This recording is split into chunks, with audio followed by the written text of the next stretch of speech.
listener production.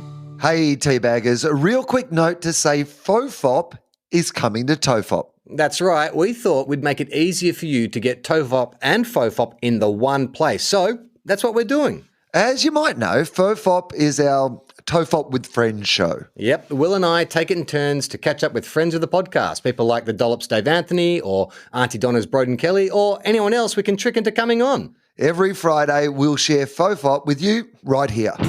Tofop, coming to the Tofop podcast feed every Friday. Don't go anywhere. And please relax.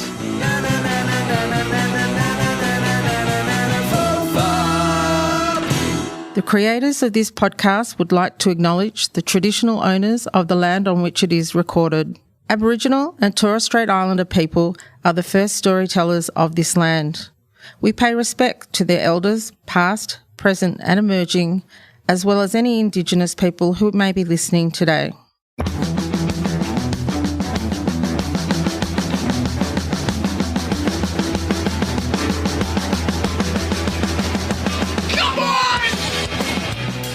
Everyone relax. This is Tofop. I'm Charlie Clausen. I'm Will Anderson. Hello and thank you for watching. Is Karen a slur? Yep. It is a slur. Yep. Can I describe fact, myself as a Karen? Is that No, I don't even like people called Karen describing themselves as Karen. When somebody introduces me and says, "Hi, my name's Karen," I said, "You can't say that word anymore." Right. I'm sorry. The K word. You got to say the K word. Yeah, exactly. My name's the K word. I hate when I'm But listening you to can rap say lyrics. it. As a Karen, I guess you can use it, right? Like it's your word. Yeah, you yeah, can yeah. use it however you want. You can reclaim Karen as your word, but I certainly can't say your name. I'm going to have to refer to you as the K word. Well, whatever it was, I had a mild and I need to speak to your manager moment this morning. Now, tell me if you think this is unreasonable, right? Like, so I pay a gym membership, and for that I get like a swipey key card. So it's a 24-hour gym. So I can That is go unreasonable. You should actually get access to a gym as well, not just a card. like access to a Unreasonable. card, but then accesses the gym. It Oh, took me wow, 6 months to work amazing. that out. Yeah. You're like, I don't feel like this tiny card is value for money. I guess it is like a little heavier when I lift up my wallet, so maybe that's slight arm training. So it's that's the key ring itself, or the tag. This is important because it's a thin bit of plastic on a key ring. So it's just like about the size of your thumb, just a little thin bit of plastic. You know, that obviously has a microchip in it or something, so you can swipe the door and enter 24/7. It snapped the other day, like it just snapped off the ring because it's thin bit of plastic. So I borrowed Gem's because she's a member of the same gym. I borrowed her key pass and went today. And after my workout, I saw a staff member there. And it's very rarely staffed. That's the other thing too. Like they have staff about 3 hours a day. But there was someone there this morning. So I mean, if it was staffed all the time, they wouldn't need you to give you your own keys to get in the first place. Well, no, even like 24-hour gyms have staff generally in business hours. Yeah. Because they're going to deal with Karens. Oh, sorry, the K word. They're going to deal with Ks like me. But what I would say is normally, do you still have to let yourself in when they've got their staff there, 9 to 5, Yes. or is the door open? No. You still got to let yourself in. This, I mean, God, I mean, Skeleton stuff. Last week we offended so many professions by saying we could do. Well, your tactic for doing those professions is just to say something's happened to my memory. I've lost my memory. I've lost my memory. But I do wonder a lot of the time what is happening at this gym or what this staff are doing, because there is a little guest book that you can fill in to say, hey, you know, we need more toilet paper, or hey, you know, can you clean up this or whatever. And I don't see any action taken on those. Like people just seem to, it's like writing a letter to Santa Claus. You might as well just write the note, then burn it and throw Lovely. the Good luck ashes to into you. the air. It all goes into one file. The do nothing about any of these things file. Whoops, hang on. Sorry. I'll get that. No worries. Hello, Will Anderson speaking. This is podcast Mike. Should we take it? Yeah, okay, let's take it. Mike? Hey, mate, how are you? You're on Tofop. Will and I actually are in the middle of we're recording. recording What's so right important now. that you want to interrupt our flagship podcast? Our content. Why are you trying to bring down our content? No, I was actually calling Charlie to like for a proper chat about something related to Two Guys One Cup. So it probably like it won't be good content for the show. Is it something? Well, is it something to do with your pay or something like that? no, it's not. It's just to do with the tip audio and like suggestion I have for when we should publish it. Okay. We can do it now if you want. But Yeah, let's do it. Why not? We've got to pad out 50 minutes. This is great, by the way, because because we're recording 1 week in advance at the moment. Yeah. So hopefully, whatever this thing is that Mike is telling us about now will be implemented. In if it's a good idea, we'll decide. Yeah. Here, this is as good a meeting as anything. It's got actually all of us involved, which is rare.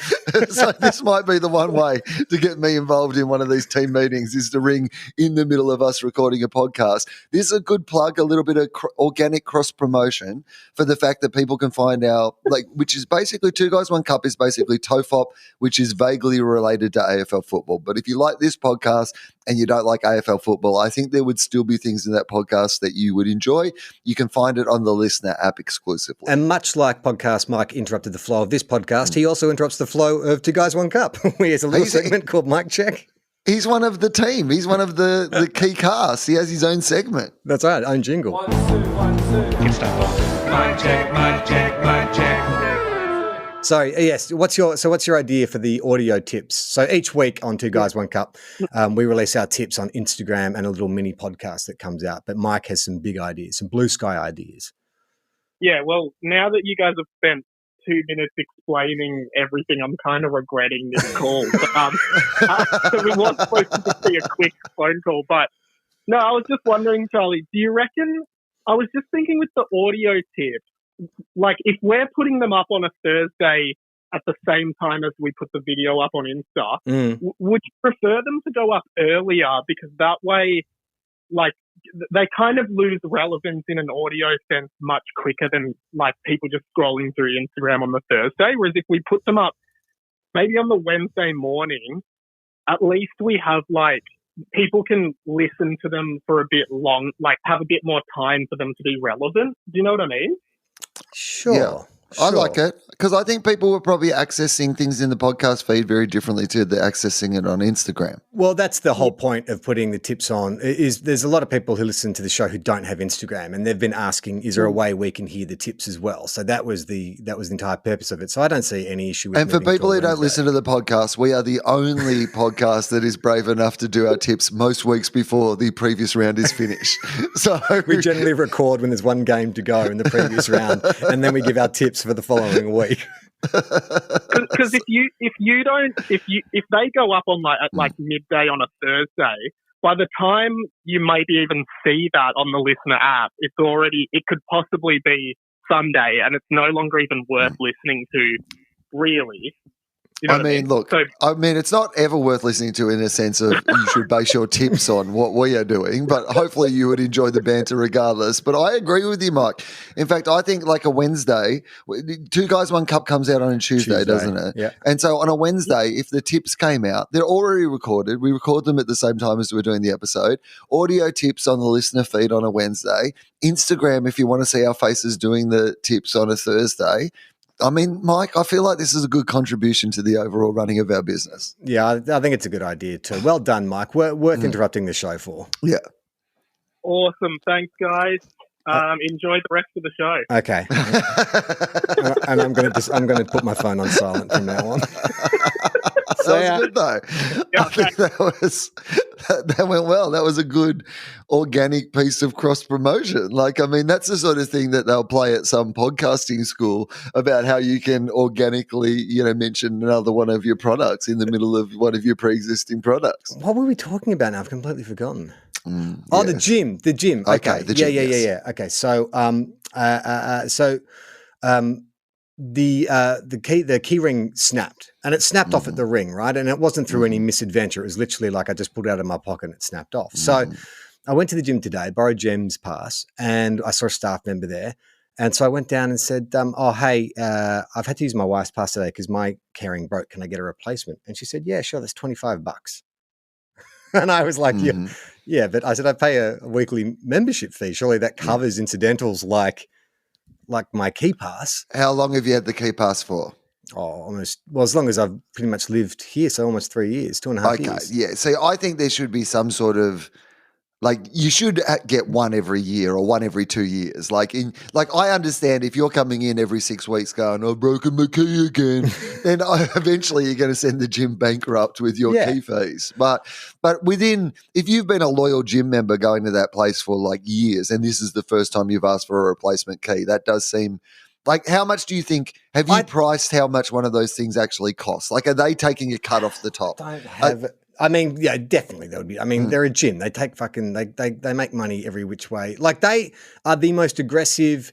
You know, sometimes you'll miss a payment on something because it's like a deduction and you'll get like a reminder from some debt collection agency. They will, like, it'll be 1 day late. Maybe like I haven't transferred some funds into my account and they're like, listen, dickhead, we know you've got money. We want it. We want your money.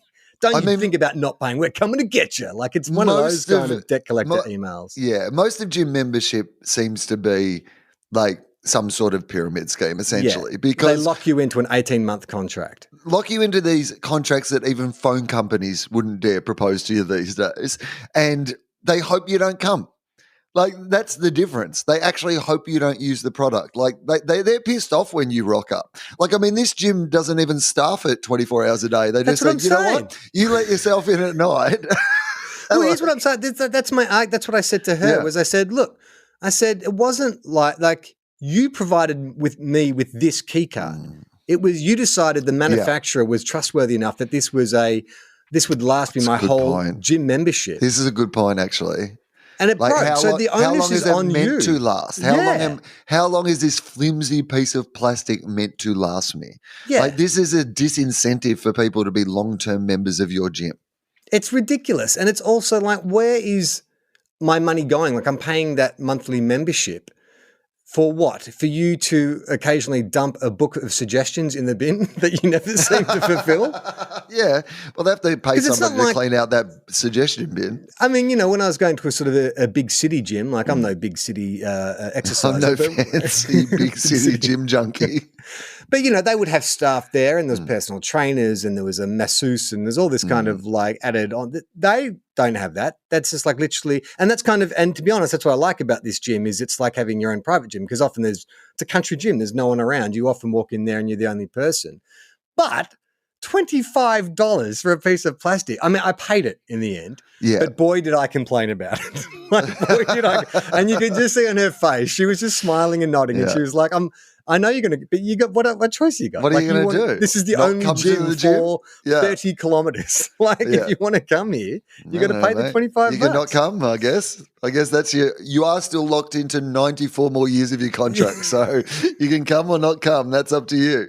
Do you ever, and I'm also not one of those people, like, I'm not irresponsible with money, but I'm not the kind of person who, like, at the end of a dinner with friends, pulls out the calculator. I'm always fine to be like, look, roundabouts, I trust you. Like, I'm not stingy with my money, but it is the principle of them providing me with a product that is faulty and then putting the price, like the cost on me to compensate for their shitty product. Like, it makes no sense. I mean, I'm sounding like a K, aren't I? A real K. You are sounding like a K. But I think a justified K, and this is the problem with Ks, is that, like, Ks have got a bad name, but sometimes it's good to be a K. Sometimes you do need to talk to the manager, you know? Like, today I had a phone call from my energy provider who have now decided that they're going into NBN. And so they were ringing me up trying to tell me that I could get cheaper at NBN if I switched it all. And I was like, I'm not even that wrapped with you as an energy provider, and that's your number one job. I don't know if I want to speculate on your internet capabilities as well. But I was very polite. I just said to the guy, I said, I'm already sorted. This is just not something that I need to talk about right now. And then the minute I get off the phone, I get a message to rate the call and whether it was and you're like, companies ask for feedback all the time, right, in this situation. But what they really want you to do is, like, enter into some metric where you give them a 5-star rating and they can justify that they have good customer service. And then in a situation like this where you actually just need a tiny little bit of good customer service, which is, come on, it's not that expensive. If it only costs $25, even if it only costs $25, if they were giving you that little plastic thing as a, like, what's the gym membership per month? It's I don't know. Like, it's cheap though. Like, I'd say it's maybe like $80 a month, maybe. $80 to $100 a month. Okay. I mean, maybe they do need to make, maybe it's the business. Like you said, you're often there by yourself. It's only $80 a month. Maybe they're running the business at such a fine margin that they just can't afford to. Like your big city gym with the cappuccino machine in the corner, like they've got some extra gravy that they're using for all these fancy things. But maybe this is like a skin and bones operation. Well, they're a franchise. I mean, in the sense that, there's two of them. Does that qualify as a franchise? Like, I can go to another town and use their gym that has a swimming pool and stuff like that.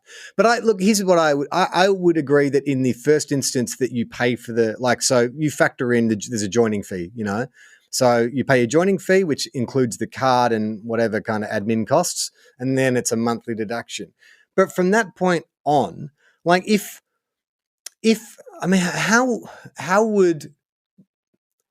how could my using of that key card have been like a misadventure? Like, how have I misused that key card to justify me having to wear that cost? It doesn't yeah, but it doesn't always have to be misusing it, clearly. Like, I mean, like there could be people losing them all the time. So you've got to have some policy in place that you can't just be constantly replacing people's keys if there's some cost to it. So if like an idiot like me loses his keys every second month, like you can't build that you're just going to, like there's got to be a policy. But it feels like to me, if you've been there 2-3 years, it should be like, a key every 1 or 2 years, like seems pretty reasonable to me that you might lose or break one in that period of time. 2 years. And here's the thing, when they gave me the replacement, it was a brand new style. It was a new kind of keyring. So clearly, like they've changed manufacturers because these keyrings keep breaking. Dodgy. Like, I love that you've gone into a whole story now. Yeah. Like, they might have changed manufacturers for so many reasons. No, but you've decided it's specifically because of these old using. I mean, to be honest, did you go with this plastic was very flimsy, and I've got to be honest with you, I have a young child, and this could have been like had tragic consequences. What if this broke, like she put it in her mouth, or like she poked herself in the eye with this flimsy plastic? I mean, if anything, you should be grateful that I am not suing you over the danger that you've put my child in with your flimsy keys and the way you've manufactured them. The idea that I need to pay for this, you should be paying me for the fact that I could not come to the gym. I couldn't access this place that I've been incredibly loyal to through this period of time. Got to be honest with you, I come here sometimes and there's no one else here. So it seems weird to me that one of your most loyal customers, would be the person that you are making pay this fee. I've clearly, like, this has been something to do with the key. I've looked after it well for the last 2 to 3 years. You can see how often I've been here, how often I've used it. If anything, even if it isn't flimsy, the only reason that it's worn out is because I use your product, often and generously. Do you really want me to be the person who doesn't want to come here anymore, that can't come in here anymore? I mean, it's really only this and my quite popular podcast, where I talk about things like this that I do with my day. So I don't know if like this would be a topic of conversation we might have on my popular podcast, but there's only one gym in town, so they're clearly going to know you're talking about them. This actually brings me to another story I wanted to tell you, but I sort of been holding off on it because for similar reasons. I live in a small town, and I don't want it getting back. No. I mean, it's not a bad story. It's a funny story. It's actually more a story of my humiliation than anything.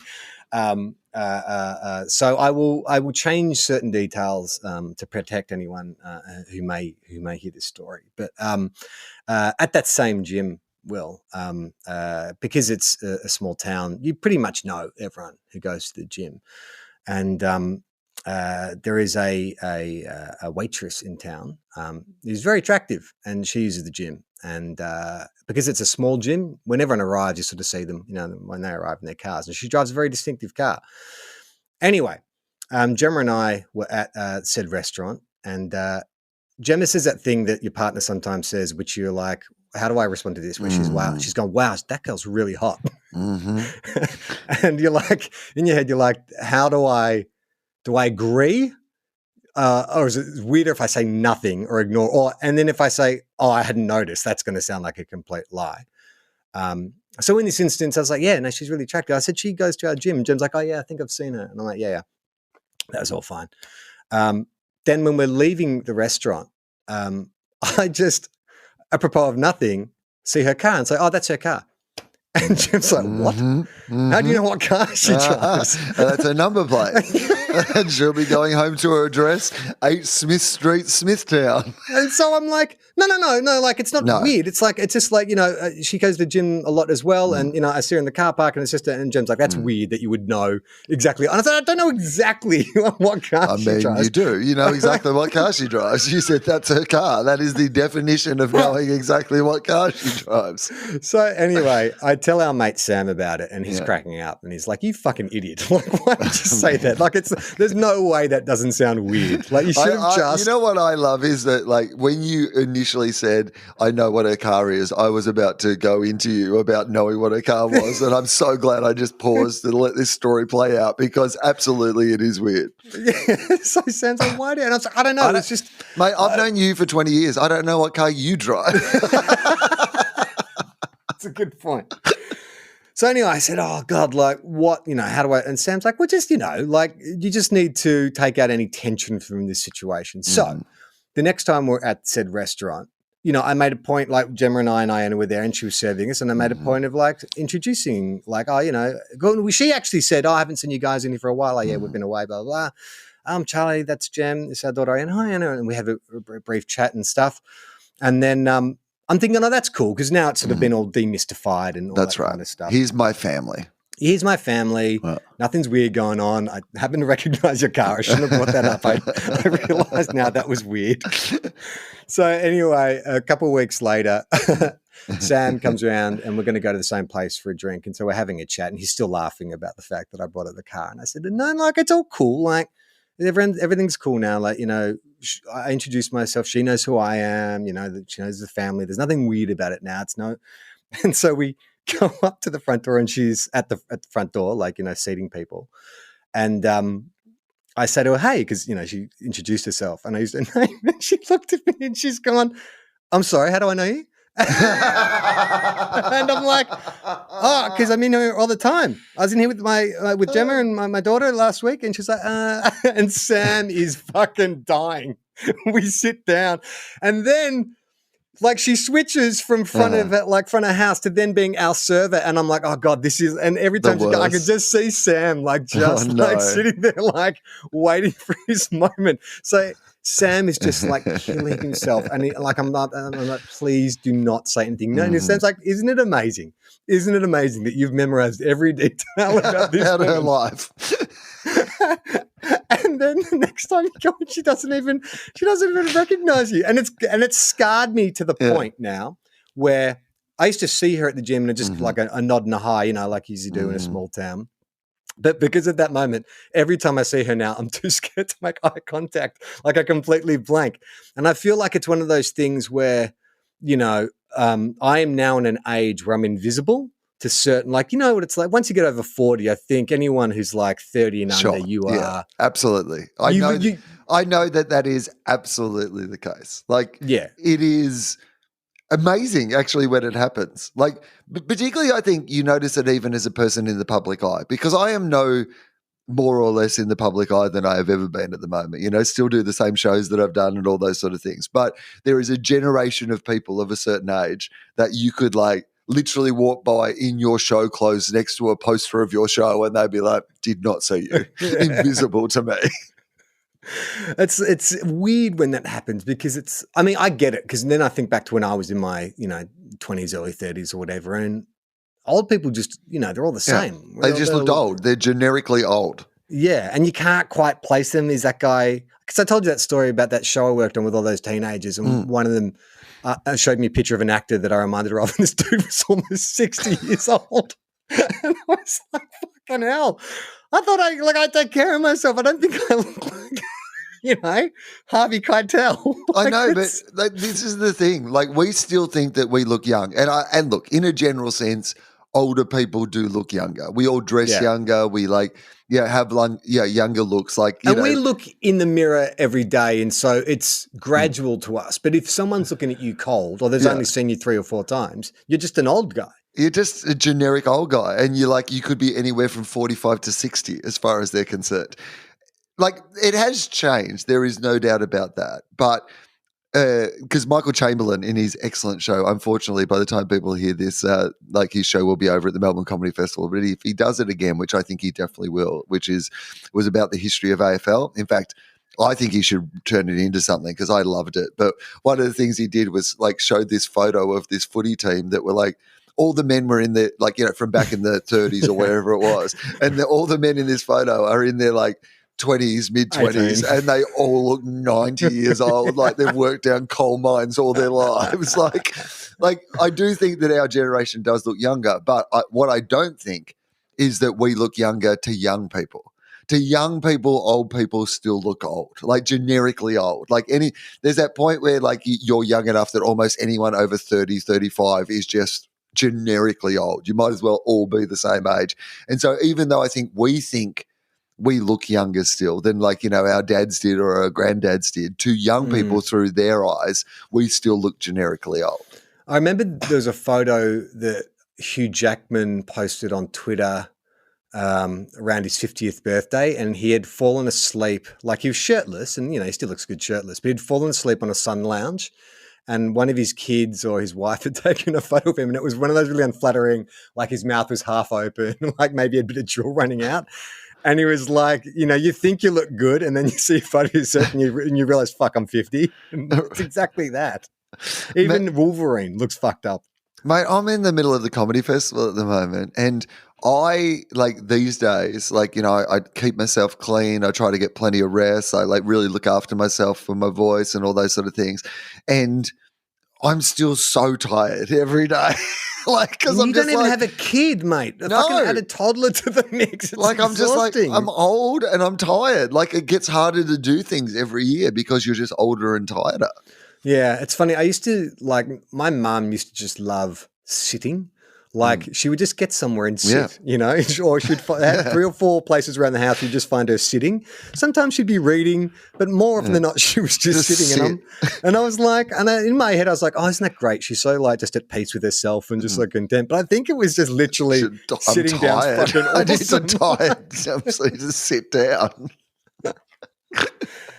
I'm already there. I like I found a place to sit yesterday because we dropped off some sheets to the laundrette, and we still had 15 minutes till they were dry. And so Jen wanted to go looking at shops, and I did one shop, and I said to her, "You do the rest of the shops. I'm going to sit." Okay. So I just found I'm just going to have a sit. Didn't look at my phone. Didn't do anything. I just sat on a bench for 15 minutes and stared into space, and it was blissful. Well, I've got to say, it was blissful, mate. The Forrest Gump. There's something to be said for it. It's weird though. We used to be young and angry and full of was it piss and vinegar or piss and vinegar? We were full of now just full of piss. I was full of so much piss. Can't get through the night without having to get up to go to the bathroom. But you're not drinking alcohol anymore, so where's this piss coming from? It doesn't make any sense. I still drink a lot of water on stage. So like if you do a show at night and I drink a lot of water, that like late at night, it's still like so I'm dog sitting at the moment, which I should, speaking of things that shouldn't be said on the podcast, but I'm going to say it in the hope that my sister and her husband never hear this podcast. But look, the other night I'm in Melbourne, and so I'm in the suburbs of Melbourne, and my sister and her husband and their kids are all away in Adelaide on a school holiday, and I am dog sitting their dog, which is been great, like really great dog. She like loves dog. She's a Labrador, and she's a chocolate lab. Loves a huge walk, like really good off lead. So we go down to this local park. She runs around. She plays with all the other dogs. It's really good. She's been a very good, you know, comfort and company during this time. But the other night in Melbourne, she sleeps outside.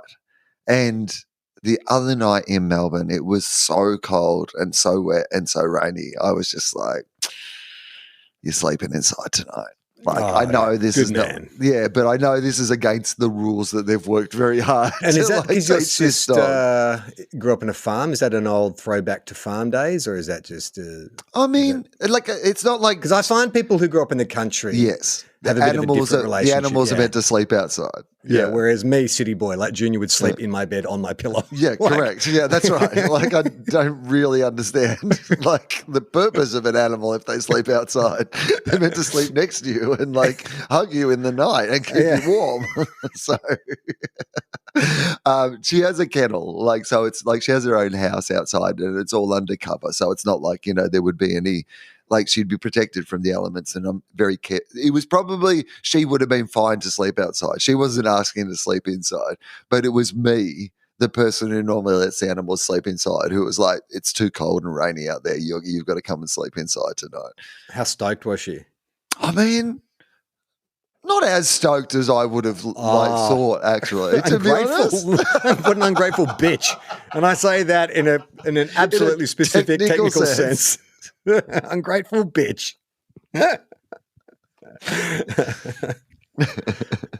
So what happened? Well, nothing. I just meant, I thought it was like she ate a couch. Or something. No. She's so well behaved and she's gone outside again. But when you just like someone leaves you with their thing and they give you certain, so with their house, there was only certain things that like I really needed explained to me. So, like, firstly, I'm in this place where there's no shops.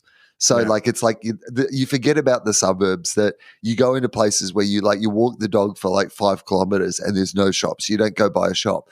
And so on the weekend I went to Doncaster shopping town Westfield, which like is wow. I don't think I've been to somewhere like that since the pandemic started. Like I've been to like Westfield Bondi Junction, and I remember the American Westfields, which are sparsely populated. But it turns out when you're in the burbs, like the local Westfield, that's where they go. Everyone goes there. That's where all the shops are. They're all in one place. Like it was the first 2-level food court I'd ever been to. There's literally, it opens up and there's a staircase in the middle. And so you can see all the food court down the bottom, and then you go up to this world of even purer imagination where like down the bottom level, it's kind of your McDonald's, your Hungry Jack's, your kind of like your cheaper Asian foods. And then you go up the stairs and it's like your Betty's Burgers and your fancy pretzel place. A step up, like a French patisserie maybe. Can I ask? Like I always judge a mall, and it seems to be mainly prevalent in Queensland. I haven't seen many in New South Wales. I don't know about Victoria, but was there a Donut King? That's when you know it's a throwback mall, if they have a Donut King. Now, here's the thing that I will say is I did not go, so there's 5 levels, and I got the impression that like it had that sense of like a video game or like the John Wick universe, where that each of the levels had its own distinct identity, because like you literally would go from one level where it was more your fancy designer clothes to the next level where suddenly you were like, oh, this is pretty retail. In fact, the only one consistent thing down each level seemed to be bubble teas. Bubble teas were available at every level of this shopping center that you were at. But other than that, it did feel like what you're saying, in that up the top level, there was definitely like a fancy designer donut shop. But I feel like if you went down enough levels, there might have been a Donut King. Yeah. Yeah. Well, I don't know about that. I get the feeling that Donut King was like once his the domain. King. Yeah. But we've moved he once away owned from all these lands. But since, there has been like the king has had to retreat, and I think he's only still exists in Queensland, because I have not. The Donut King, I saw the kingdoms fall left, right, and centre in New South Wales. They were in Westfields, but they were gone, and Randwick, Royal Randwick, that one disappeared as well. But up in Queensland, the king is thriving. He's the king of the north. Well, maybe that's what it is. Like, so it even used to Tweed, be, which is on the border, have a Donut King, and I'm like, he's holding the border. That's interesting to me. So do you think that it's because the eastern states have been taken over by your Krispy Kremes and your designer donuts? Yeah, I think there was an Krispy Kreme definitely was like I think they own their own space now. And then there was an insurgency from Donut Time. Do you remember Donut Time? They were really popular for about 2 years, and then they went bankrupt. There's still one Donut Time in the southern Gold Coast where they started, but they're no longer all conquering. So I think, maybe, I'm sure if you went to Adelaide, I get the feeling Adelaide and Perth would probably have a Donut King. But Queensland, the king is thriving.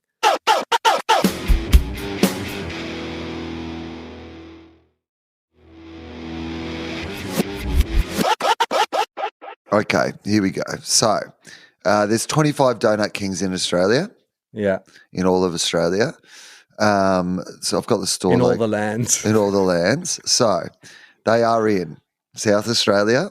Yeah. They are in South Australia, Western Australia, Northern Territory. You can get yourself a Donut King in the Northern Territory. You can get one in Central Queensland. Yep.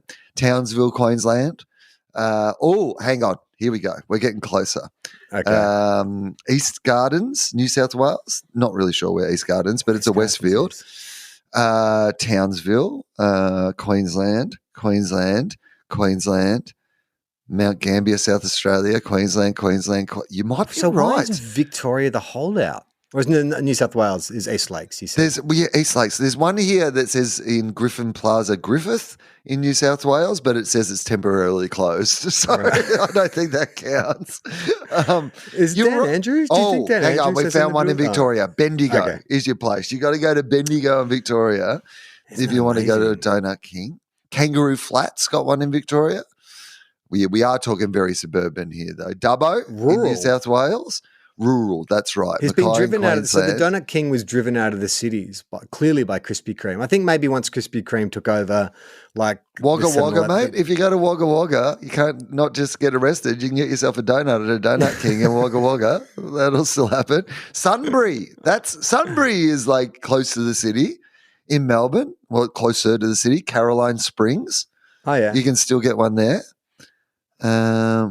But yeah, I don't think... The Donut King should be thriving, though. I think the other thing that's hurt the King is all the kind of like inner city real estate has been taken over by more trendy versions of donut shops. Like there's boutique. Right. There's more boutique donut shops. And so the King, which is a shame because I still think the King is for reliability, the variety and reliability and the cinnamon donuts from a Donut King are not matched by any other franchise or business, donut business, in my opinion. Well, here's what I'm going to tell you: that you can get some in the western suburbs of Melbourne, but you cannot get Donut King in Sydney. There are no locations in Sydney, so you are absolutely correct about that.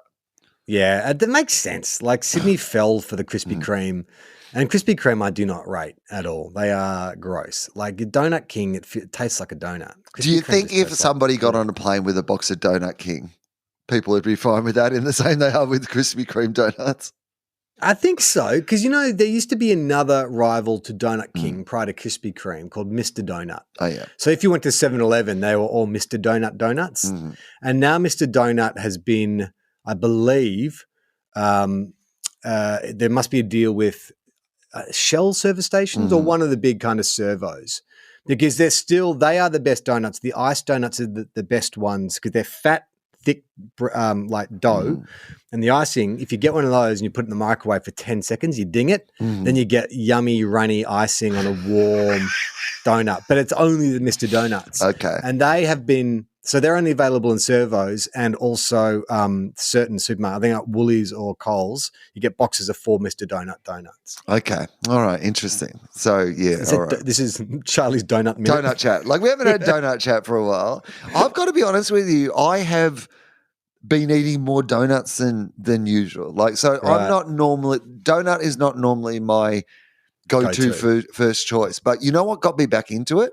Have you had those gluten-free donuts that they do at the markets? Yeah. And I mean, it's a chain now, right? Like they do it. Yeah. Sometimes you'll find them in a shopping store or whatever. You've got to have them hot though, right? You can't, if you let them cool down, it's a completely different experience. Bondi markets, those ones hot and fresh, like that's what got me back into donuts. I would go down there and just get like a bag of their cinnamon donuts and walk around Bondi on like a Saturday morning. And that I was suddenly like, oh yeah, donuts are good. Charlie is right. Like when he's always talking about donuts, they are good. And then I've been in some cities where there'd be some fancy donut shops and I have taken advantage of the donut shops. Yeah, I don't know.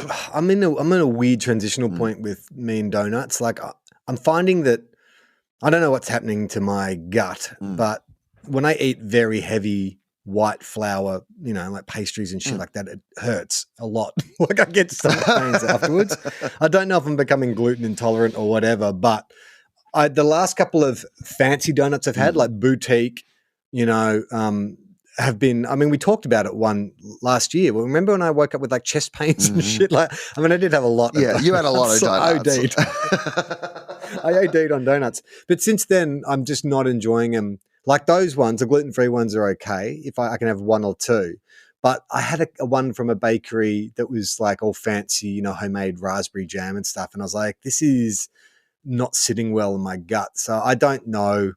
Maybe my love affair with donuts is coming to an end. It's definitely the fancy ones, because we had someone write in, I don't know if I read it out on the show, but they were talking about those fancy donuts use a specific preservative, which is totally fucked. It's like the equivalent of like ingesting sawdust. Right. You know, it's the same thing they make Subway bread out of to make it like fluffy and light.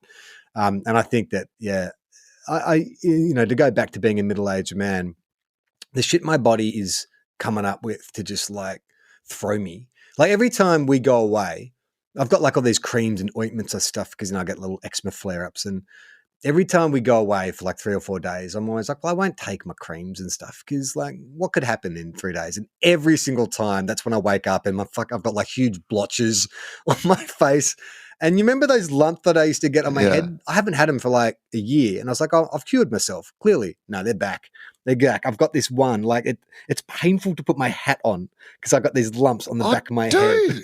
What is with these head lumps? I've been getting the head lumps as well, and I'm not into it. And the other thing is random spots, like on my back, like, you know, like I have to go and get a skin check again. But like, I don't think these, like, it's not like I'm going out like shirtless in the sun or anything like that. Like, just you wake up one day, you're just like, man, I've turned into a Dalmatian overnight.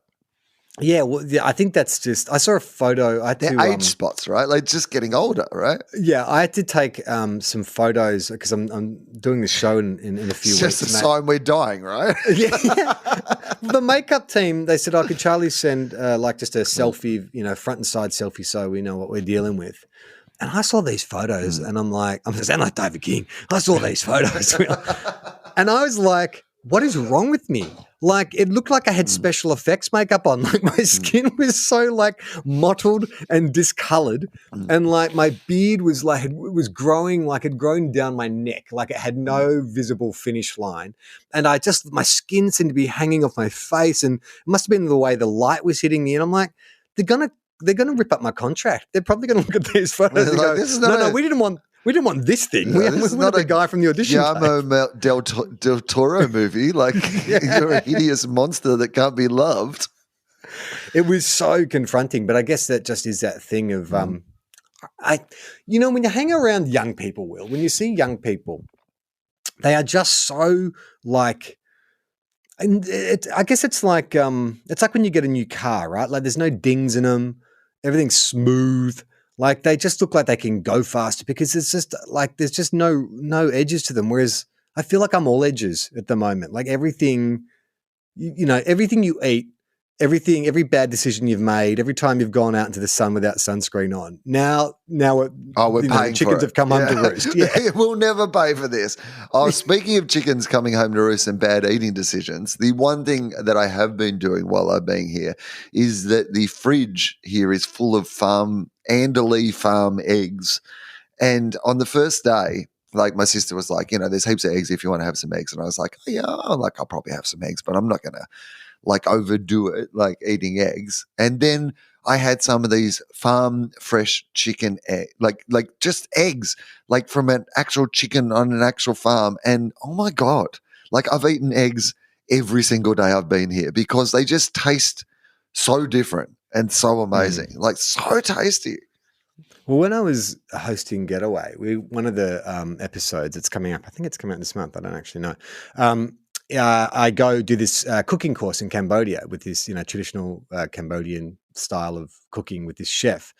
And we went to a wet market, which was eye-opening for many reasons, not least being like, when we went to order our fish, we literally there was a bucket with fish in it. And this little old lady just took this fish out and just, when she couldn't beat it to death, she just beheaded it right in front of us. It was, I remember sort of like looking at the cameraman going, is this going to be in the show? Like, am I meant to be reacting to this? Because I want to cry. I mean, right now. also, like, why are you starting with trying to beat it to death if cutting its head off is an option? Like, you know, can't you immediately going to cut its head off rather than bashing your fish around first?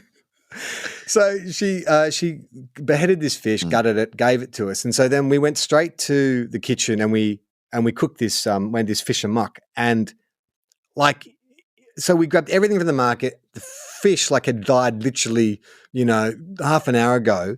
The difference in the taste was unbelievable. Like, I was like, I don't think I've ever really eaten fish before. Like, is this what it's meant to taste like? And not only that, but then the herbs, everything was fresh. And I was like, oh, right. This is how we should be eating food, right? Yeah. This is how it's meant to be done. Not like packaged up and put behind plastic and set on a shelf for like 6 months before you consume it. Yeah, I mean, we have a friend who's been a mutual friend of both of ours for years, and she's an organic shopper. Like, she always goes into the organic markets and buys the organic. And she made us some soup, and it had pretty simple ingredients. Like this soup only has like cauliflower and broccoli and like a few other very simple ingredients, and it's some of the best tasting soup you've ever had in your entire life, to the point where I got her to give me the recipe. I've tried to remake it, and like, you can make a pretty good version of it because it's a nice recipe for soup. But the reason that hers tastes so good is because she goes and gets these fresh organic vegetables and they just taste better. Like, that's literally the reason it tastes so good is because she's using ingredients the way that ingredients are meant to be used. I mean, that's probably why we look and feel the way we do. Yeah. Because we're not eating like farm fresh organic vegetables. I mean, I try my best. There are markets, here every week, and I do get some stuff, but I'm not going to cook it. Like, every meal can't be farm to table. Like, it's too hard. No. Like, I don't have the vegetables or the animals here. Mate, to do it. I lived on a farm for 18 years and we couldn't do farm to table most nights. Hey, Will, let's get to the mailbag. Yes. It's going to be a bit of a shorter episode today because we've got stuff to do. This came from Sarah. Hey, lads, long-time listener, first-time Tofop sponder. A fun fact, I've actually been with you both since Super Piss, which is our 300th episode? What was Super Piss? Was it 150? No, it was early, Super Piss. Oh, there's episode 1. Sorry. Yes, that's right. Apologies in advance for this, but I was 15 at the time that episode came out and have listened ever since. That's rough. That's real rough. So you're 28 now. Episode 1. Exactly. Episode 1. Well, you know what? We did a Patreon bonus that I think is going up this week.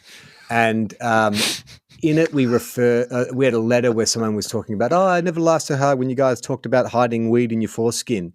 And then Mike Williams, Mike the Third, he found that clip and he inserted it in. He sent me an email, said, hey, man, I hope this is cool. I actually found the clip that letter was referring to, and I listened to it. And it was me, you, and Dave. And it sounded awful, like unlistenable, not just the topic of discussion, which we were all very enthused by. Like, the way we were reacting, you would have thought, like, who's on first? It was a comedy masterpiece, the way we were cracking ourselves up. But it also sounded like the three of us were in an all-tiled bathroom huddled over an iPhone. Like, the sound quality. It was terrible. The fact that people stuck with us, Thank you. Sarah, have stuck with us Thank you, since Sarah. episode 1 is unbelievable. She was 15. She didn't know better. So I'd like to thank you both for corrupting me with so many random 80s and 90s pop culture references over the years, and I can no longer relate to any of my 20-something-year-old peers. Of course, this is a joke. It's my peers who are wrong. Anyway, one of my all-time favorite Tofop sagas has to be the couples quiz you did back in the day. So I was wondering if either of you were familiar with the MBTI personality test. MBTI personality test. It's essentially a load of shit, but it's a pretty fun way to find out what arbitrary personality you have. And the test is quite long. I was thinking if you were interested, you could both answer the questions and together and find out what the personality of Tofop is. Yes, that's right. It's Myers-Briggs. So that's what I've heard it referred to as. But yes, I didn't know it was MBTI. Well, I did sort of check that. There's none that we can do. They're long, like 300 questions. Maybe it's something we can break down over a number of episodes. Keep up the amazing work with your podcasts and all the work that you and your producers do. Really brighten the days of so many people every time they see a new episode in the feed. So thank you so much for existing. I think the world would be a little bit more shithouse without you both in it. And the way the world is these days, it needs all the help it can get. Oh, that's very lovely. Thank Sarah. you. Thank you. From two broken down middle-aged men. You just complained for like 30 minutes about being old and then talked about donuts for 5 minutes. Not only did we complain about getting old, but we complained about complaining. I literally started with me complaining about complaining. It's just like we are turning to Statler and Waldorf with each episode. This is from James. The subject is fucking Telstra ad. Are we sponsored by Telstra at the moment? I don't know. I don't know if he's referring specifically to one of our ads, but anyway. Hey, dudes, I need to vent. Feel free to ignore. Well, we're not. Just this week, Telstra started running a new ad during podcasts that I listened to. I've heard it 3 times and it has broken me. And so he's quoting the ad here.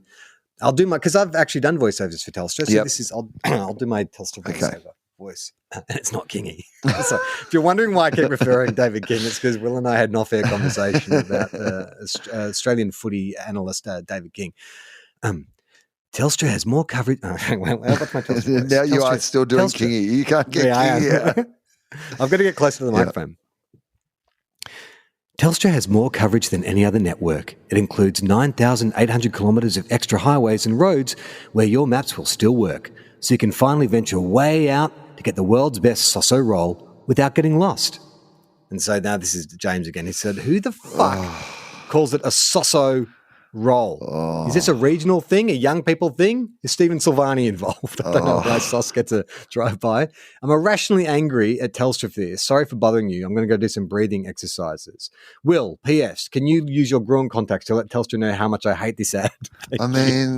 No, but... Do you know the ad he's talking about? I don't think I've heard this. But that would annoy me also because it feels like one of those things where I'm like, I've never heard it called a Sosso roll. It's a boardroom. That's a marketing team in a boardroom. Yeah, it feels like somebody young people call dogs doggo, so we're going to call a sausage roll a Sosso. A Sosso roll. Do people call... maybe there is a younger generation that calls it a Sosso roll. But you don't... Sosso. All right. Sosso roll doesn't come up in a Google search. But do you know why? It's the roll. Because the idea of shortening something, like Sosso doesn't shorten sausage. It's the same amount of syllables. Like it's a pointless abbreviation to call it a Sosso. Okay, so there's a couple of entries here. So there's a recipe website, No Money, No Time. Healthy Claire's homemade, inverted commas, Sosso roll, but she only uses 2 S's, one at the start and one at the end, right? So it sounds like Sorzo roll. Don't you think you need a double S at the end for Sosso? Well, doesn't it imply it's a so-so roll? Like, Sorzo it's not very good. And then there's an Instagram hashtag Sosso, but that's mainly sausage dogs. I think that's where they've got confused. I can imagine calling a Sosso a doggo. A doggo, a Sosso, yeah. What kind of dog you got? A Sosso? Sosso. Oh, but not a Sosso roll. No, because you've got to You're then right, say the roll negates, Yeah. There's no point abbreviating sausage if you've still got to put roll on. If the abbreviation of sausage roll was Sosso, I could almost come at that, right? Like the idea that you're like, hey, I'm going down the servo, do you want a Sosso? And you knew that meant sausage roll, then that's fine. But saying Sosso roll, no thank you. Yeah, it doesn't make any sense. No. What about Srollo? I'm getting a Srollo. But that would feel like to me is like a packet of Rollos. Is a packet of Rollos involved? That's confusing. It doesn't work. Will, Jane has some lovely things to say about you and your book. I have no idea how to contact Will Anderson to tell him how much I love his book. I'm not fine, thanks. Well, you've done it. He's listening to you. Well done. Congratulations. Right you did it. You bloody did it. Take the week off.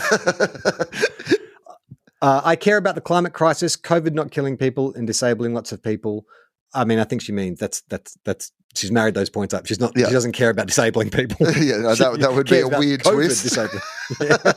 I care about the climate crisis, COVID not killing people, but I love disabling people. Sorry, I've got. You know what? I'm a pretty good person mostly, but I do have one flaw. The book I'm Not Fine, Thanks. It's like she's writing. This sounds like it should have been written in Amazon, like the comments. Yeah. The book I'm Not Fine, Thanks resonates with me so much. The chapter Kids Boom. This is how I feel when my... Sorry, is a chapter called Kids or is it a chapter called Kids Boom? It's called I Kids. haven't read it. No, Okay, sorry. all the chapters have one word titles. Okay. All right. The chapter, kids. Boom. That's her reaction. This is how I feel when my friends tell me they're having their third child. Come on, guys. Why not stop at 2? That's plenty. The misinformation content. Yes. Triple exclamation mark. I'm not going insane by believing in the scientific method. Caring about the climate crisis and supporting the local school climate strikers. Yes. Another triple exclamation mark. I say, fuck you to the man who yells out, get a job and drive a car. And you drive a car, hypocrite. I seem to be the only person wearing a mask in my community at this point, and I really hope you, in brackets, Wil, just in case you didn't get. I have not at any stage thought you were talking to me, but hey, thank you for clarifying. I really hope you, Wil, are still being COVID safe and protecting your brain and organs from COVID. The way you have communicated these serious issues in such a funny way is genius. You're way smarter than Jeff Bezos. That's a reference to something in the book, to be fair, great. not just All right, I thought that was a random comparison. Yeah. And a way better comedian than Joe Rogan. Is that also in the book? Joe Rogan. Oh yeah, I talk about when Joe Rogan played that, Drank put his that own- Gruen ad on his Instagram and thought it was a real ad. How do you manage to keep working and doing comedy in a way that is safe? Well, as we're speaking, I'm in the middle of the Melbourne Comedy Festival, and you do your best. Is honestly all you can do. Is like I tend to wear a mask when I travel, and I tend to avoid situations where like you think you're at high risk. But I mean, the truth of it is that it is increasingly hard because nobody is really taking precautions anywhere anymore. So even the people who do take precautions, you feel like you're pissing into the wind a little bit at the moment. I think. I used to work as a public speaker in schools, but I had to pivot and give that up. It was too risky presenting to large crowds of unmasked students in poorly ventilated spaces.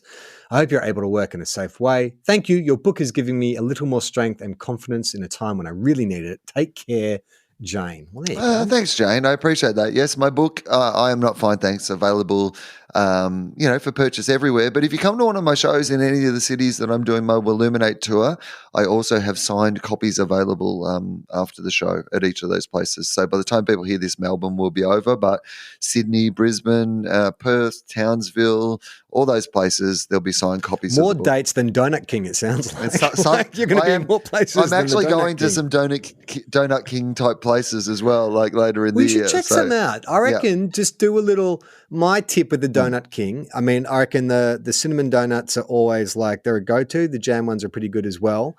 But they've got good standard iced ones. But if you want something a bit like, and I always feel embarrassed ordering these because they're clearly made for kids, but they have these dinosaurs. And the good thing about the dinosaurs is they have like strawberries and cream for the eye, or like they'll have a jelly baby on the tail or something like that. So you get a little extra value for your donut money. And the donut is still delicious. That's okay. Well, I'm going to rock into a Donut King in some regional centre in the next couple of months and order myself a donut. This is from Jocelyn. Hey guys, maybe I've missed this, but since you're both based in the Northern Rivers, except when Wil is touring, is there a reason you don't record the podcast in person? I'm on the Gold Coast, and I realise that the Northern Rivers covers a fair bit of ground. But you often mention that you're living in the same part of the world, yet you also comment that you never use Charlie's purpose-built podcast studio. Is there any reason for this, or is it simply how timing works out? Yes, there is a reason for this. In fact, we were intending to get together, but Mike III advised us not to. The current system we have, the setup using Riverside as a podcast record interface, just makes it easier for everyone in post-production. It's easier for the guys who cut our digital content. It's easier for Mike or us to cut the show. It's easier for us. There's to be honest. There's video content like that is immediately there, as opposed to us having to set up cameras and do all those sort of things. I love the energy of being in the same room and doing it, but it feels like that might be when we eventually end up doing a live show. But part of it is originally it was COVID, everything was separated because of COVID. Then the floods happened and the direct route between where I live and Charlie lived got cut off. So it made that trip that used to be 20 minutes now 40-minute trip, which made it more difficult. And then when we were going to actually do it, then there was technical reasons that they said, oh, you know what? Probably don't. Just keep doing it how you're doing it. That's fine. Well, we said, look, because I have the cameras, we could set the studio up and we were going to do a trial run. And then it's like, yeah, but the amount of back end that then costs our production team. And so we didn't want to waste their time. But also we've kind of been doing this for years now. Like when Wil was more or less based in the States, we would do, I'd say, 80% of the shows would be down the line? I mean, I would imagine that more than half of the times that we've done this now would be down the line. Like, and of the last, 5 years or more, like 90% probably. Like we rarely do an episode in person and haven't done for a very long time. And I don't think that honestly people would hear as many episodes if there was a requirement that we did do it in person because we're very rarely in the same place. Yeah, I think will be I think it might be something we can look at doing with the bonus episodes, getting the same room. There's actually something I need to talk to you about once we get off air about the bonus episodes. Okay. But that might be a better kind of forum for that because we generally don't film those. So you and I can just get together, record a whole bunch of bonus episodes, and so you'll get that in the room energy, which might work. But that is Tofop for this week. The best way to support the show still to this day is on Patreon. And a little bit of an announcement. You would have heard, seen on the Wilosophy socials and around our socials that we're going to be shutting down the Wilosophy Patreon and we're going to move everything over to the Tofop Patreon. So ad-free episodes of Wilosophy will be going up on Patreon. If you want to support Wilosophy and Tofop, the best way to do that is to give some money to the Tofop Patreon. So if you're one of those people who's still holding out on Wilosophy, we're going to be migrating that all over. And so if you want to get those episodes ad-free, you can get that at patreon.com/Tofop. Yeah, that's right. So we'll keep the Wilosophy Patreon open for a little while just to give people time to migrate over. But all the bonus content will be over on the Tofop page. So the ad-free episodes of Wilosophy. But also the good news is it then opens up all the bonus Tofop content, which if you are a person who listens to this podcast, you will probably enjoy. When I do this plug on Wilosophy, who knows if there are people there who will enjoy it. But I think if you're enjoying listening to it, you would enjoy all the bonus content that is there. Yeah, I mean, it is interesting. We have to work out a way for someone who's just all about Wilosophy to go to the Patreon page and not wade through the thousands of bonus content we have for our Tofop audience to find the thing that they actually want, the adult discussions we'll have to that make they it clearly identifiable so they don't have to muck around in the rest of the nonsense if they don't want to. Exactly. And also highlights of the show going up on YouTube, Tofop TV on YouTube, and you can follow us on Instagram and Twitter at TOFOP. But I'm Charlie Clausen. I'm Wil Anderson.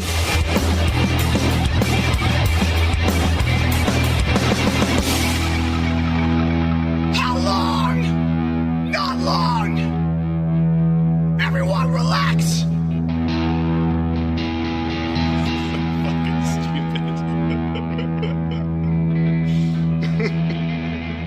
Hey, teabaggers, a real quick note to say Tofop is coming to Tofop. That's right. We thought we'd make it easier for you to get Tofop and Fofop in the one place. So that's what we're doing. As you might know, Tofop is our Tofop with Friends show. Yep. Wil and I take it in turns to catch up with friends of the podcast, people like the Dollops Dave Anthony or Auntie Donna's Broden Kelly or anyone else we can trick into coming on. Every Friday, we'll share Tofop with you right here. Tofop, coming to the Tofop podcast feed every Friday. Don't go anywhere. And please relax.